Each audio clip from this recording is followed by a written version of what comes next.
So I had a viewer, goes by the name Gearhead. I comment on my 88.73 cold start video. And he was asking what I do with my foot on the accelerator pedal when I start. I just follow these instructions under my visor. Ford recommends throttle halfway down for temperatures above 32 and fully down for temperatures below freezing. Just so happens they don't mention what to do when the temperature is exactly 32 degrees. And it is exactly 32 degrees outside. So what do? 3/4 throttle?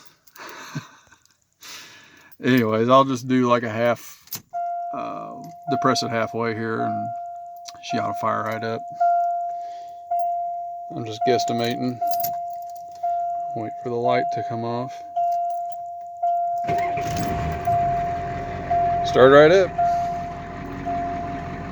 Oh, and just in case you're wondering, let's see, Ford also wants you to know, don't add gasoline or alcohol to diesel fuel. Well, duh.